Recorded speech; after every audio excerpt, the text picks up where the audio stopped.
Hello friends, welcome to April Investments. Please read the disclaimer before proceeding to the video content. இந்த வீடியோல Aastha's fintech ஐபிஓட complete analysis பத்தி பார்க்கலாம். இந்த company 2013ல இன்கார்பரேட் பண்ணிருக்காங்க அண்ட் இவங்க வந்து different varieties of corn yarns and bales manufacturing and marketing பிசினஸ்ல இருக்காங்க. இந்த கம்பெனியோட ப்ராடக்ட் போர்ட்ஃபோலியோன்னு பார்த்தீங்கன்னா combed yarn, combed compact yarn, comber, flat and லிக்கரிங்னு சொல்லியிருக்காங்க. இந்த கம்பெனியோட ப்ராடக்ட்ஸ் வந்து நிட்டிங் அண்ட் வேவிங் அப்ளிகேஷன்ஸ்ல ரொம்பவே அதிகமாக யூஸ் ஆகிட்டு இருக்கு. இவங்களோட ப்ராடக்ட்ஸ் பார்த்தீங்கன்னா denim, terry towels, shirting, sheeting, sweaters, socks, bottom wear, home textiles and industrial ஃபேப்ரிக்ஸ்ல ரொம்பவே அதிகமாக யூஸ் ஆகிட்டு இருக்கு. இந்த கம்பெனிக்கு குஜராத் ரீஜன்ல semi automated and integrated spinning and கின்னிங் மேனுஃபேக்சரிங் ஃபெசிலிட்டி இருக்கிறதா சொல்லியிருக்காங்க.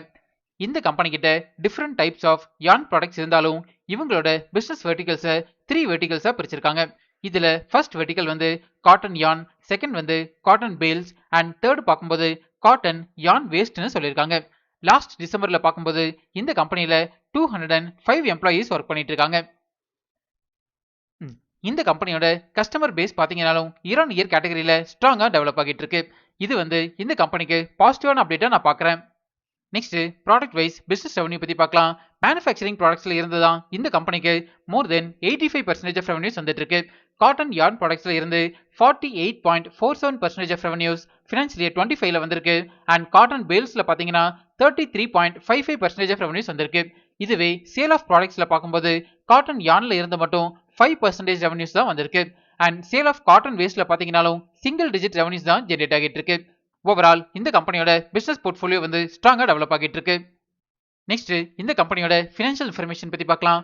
இந்த கம்பெனியோட assets, total income, profit after tax, EBITDA, net worth and reserves and surplus free கேஷ்ல வந்து இயர் கேட்டகரியில ஸ்ட்ராங்கா டெவலப் ஆகிட்டு இருக்கு. ப்ராஃபிட் ஆஃப்டர் டாக்ஸ் பார்க்கும்போது ஃபினான்ஷியல் இயர் 25ல 22.92 crores அளவுக்கு பப்ளிஷ் பண்ணியிருக்காங்க. அண்ட் நெட் வர்த் பார்த்தீங்கன்னா 121.05 crores அளவுக்கு பப்ளிஷ் பண்ணியிருக்காங்க. And reserves and surplus free கேஷ்ல பார்க்கும்போது இயர் கேட்டகரியில நல்லாவே இம்ப்ரூவ் ஆகிட்டு இருக்கு. இது வந்து இந்த கம்பெனிக்கு பாசிட்டிவான அப்டேட்டா நான் பார்க்குறேன். ஓவரால் இந்த கம்பெனியோட ஃபினான்ஷியல் இன்ஃபர்மேஷன் வந்து ஸ்ட்ராங்கா டெவலப் ஆகிட்டு இருக்கு. நெக்ஸ்ட் பிரைஸ் வேல்யூஷன் பத்தி பார்க்கலாம். அதாவது இந்த ஐபிஓல அட்ராக்டிவ் வேல்யூஷன்ல வராங்களான்னு செக் பண்ணலாம். இந்த பிரைஸ் வேல்யூஷன் கால்குலேட் பண்றதுக்கு நம்ம யூஸ் பண்ற ஒன் ஆஃப் தி மெத்தட் வந்து price to earnings ratio calculation. ஒரு ஸ்டாக்கோட PE ரேஷியோ கால்குலேட் பண்றதுக்கு 2 இன்புட்ஸ் தேவைப்படும். இதுல ஃபர்ஸ்ட் இன்புட் வந்து ஐபிஓ பிரைஸ். இந்த ஐபிஓட லோயர் பிரைஸ் பேண்ட் வந்து 125 ரூபீஸ்னு சொல்லியிருக்காங்க. அண்ட் ஹையர் பிரைஸ் பேண்ட் பார்க்கும்போது 136 ரூபீஸ் பெர் ஷேர்னு சொல்லியிருக்காங்க. இது வந்து டிமாண்டபிள் மெயின் போர்டு ஐபிஓ அப்படிங்கிறதுனால ஹையர் பிரைஸ் பேண்டை நம்ம கன்சிடரேஷனுக்கு எடுத்துக்கலாம். அண்ட் செகண்ட் இன்புட் வந்து earnings per share. இந்த EPSனா என்ன, இதோட அப்ளிகேஷன் என்ன, அண்ட் இதை எப்படி கால்குலேட் பண்றது அப்படிங்கிற டீடைல்டு வீடியோ நம்ம சேனல்ல நான் ஆல்ரெடி பப்ளிஷ் பண்ணியிருக்கேன். அந்த வீடியோவை இதோட என் கார்டு அண்ட் டிஸ்கிரிப்ஷன்ல தரேன், நீங்க ரெஃபர் பண்ணிக்கோங்க. இந்த கம்பெனியோட earnings per share வந்து இயர் கேட்டகரியில ஸ்ட்ராங்கா டெவலப் ஆகிட்டு இருக்கு. ஜென்ரலா ஒரு கம்பெனியோட EPS டெவலப் ஆகிறது அந்த கம்பெனிக்கு பாசிட்டிவான அப்டேட்னு புரிஞ்சுக்கலாம். இந்த கம்பெனியோட earnings per share வந்து ஃபினான்ஷியல் இயர் 25ல 8.29 ரூபீஸ்னு சொல்லியிருக்காங்க. இந்த ரெண்டு இன்புட்ஸை யூஸ் பண்ணி ஸ்டாக்கோட PE ரேஷியோ கால்குலேட் பண்ணீங்கன்னா 16.41 வரும். இப்போ இந்த ஸ்டாக் PE ரேஷியோவை இண்டஸ்ட்ரி ஆவரேஜ் PE ரேஷியோட கம்பேர் பண்ணலாம். காட்டன் யார்ன் ப்ராடக்ட்ஸ் மேனுஃபேக்சரிங் இண்டஸ்ட்ரியோட ஆவரேஜ் PE ரேஷியோ வந்து 43.98னு சொல்லியிருக்காங்க.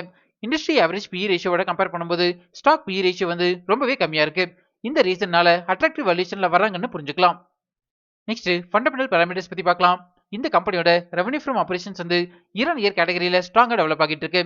And profit after tax margin பார்த்தீங்கன்னா ஃபினான்ஷியல் இயர் 25ல 6.53% அளவுக்கு மெயின்டைன் பண்றாங்க. இந்த பேட் மார்ஜினுமே இயர் கேட்டகரியில நல்லாவே இம்ப்ரூவ் ஆகிட்டு இருக்கு. அண்ட் ஃபண்டமெண்டல் பாராமீட்டர்ஸான return on equity ROE percentage வந்து ஃபினான்ஷியல் இயர் 25ல 23.21% அளவுக்கு மெயின்டைன் பண்றாங்க. And return on capital employed ROCE percentage வந்து ஃபினான்ஷியல் இயர் 25ல 18.89% அளவுக்கு மெயின்டைன் பண்றாங்க. ஜென்ரலா இந்த ரெண்டு ஃபண்டமெண்டல் பாராமீட்டர்ஸுமே 15%க்கு மேல இருந்தாலே ஃபண்டமெண்டலி ஸ்ட்ராங் கம்பெனி நான் சொல்லியிருக்கேன்.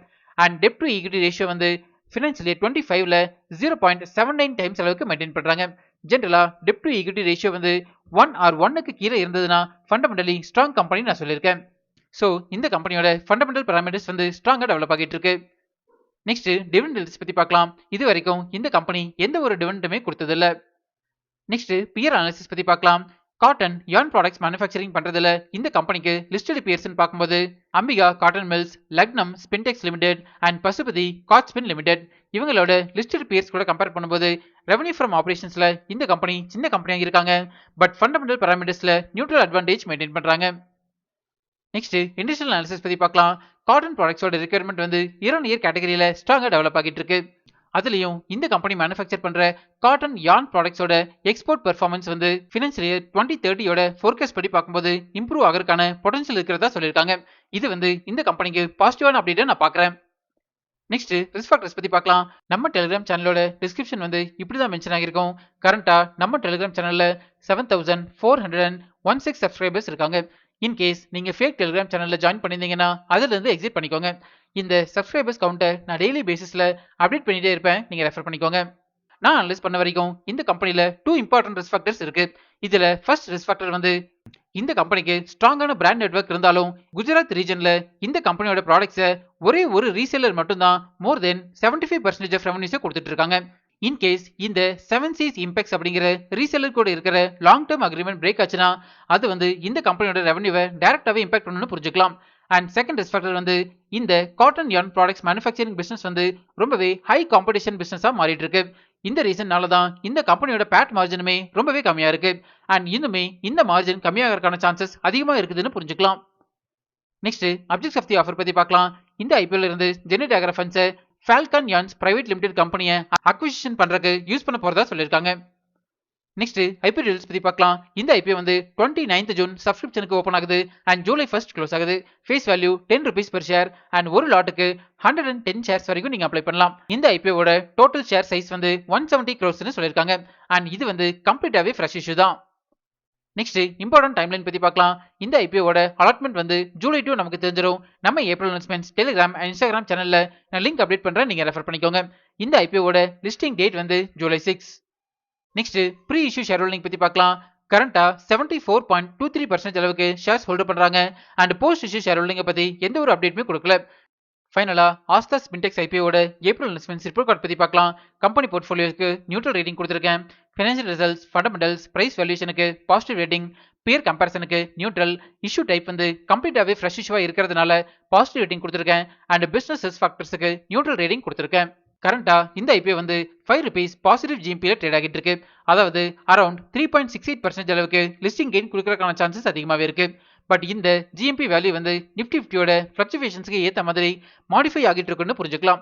இந்த ஜிஎம்பி வேல்யூவோட டைம் டு டைம் அப்டேட்ஸை நம்ம டெலிகிராம் சேனல்ல நான் ஷேர் பண்ணிட்டே இருப்பேன். நீங்க ரெஃபர் பண்ணிக்கோங்க. ஃபைனலா நான் வந்து இந்த ஆஸ்தா ஸ்பின்டெக்ஸ் ஐபிஓல செகண்ட் டே சப்ஸ்கிரிப்ஷனை பார்த்துட்டு அப்ளை பண்ணலாமா வேண்டாமா அப்படிங்கிற டிசிஷன் எடுக்க போறேன். நீங்க இந்த ஐபிஓல அப்ளை பண்ண போறீங்களா இல்லையா அப்படிங்கறத நம்ம கமெண்ட்ஸ்ல சொல்லுங்க. இப்போ நம்ம சேனல் வந்து இன்ஸ்டாகிராம்லயும் ஆக்டிவா இருக்கும். ஸ்கிரீன்ல தெரியற இந்த லிங்கை ஸ்கேன் பண்ணி இன்ஸ்டா சேனல்ல ஃபாலோ பண்ணிக்கோங்க. இன்ஸ்டாகிராம்ல உங்களோட டவுட்ஸ் அண்ட் பர்சனல் மெசேஜஸை எனக்கு டைரக்டாவே சென்ட் பண்ணுங்க. நம்ம இன்ஸ்டால டிஸ்கஸ் பண்ணலாம்.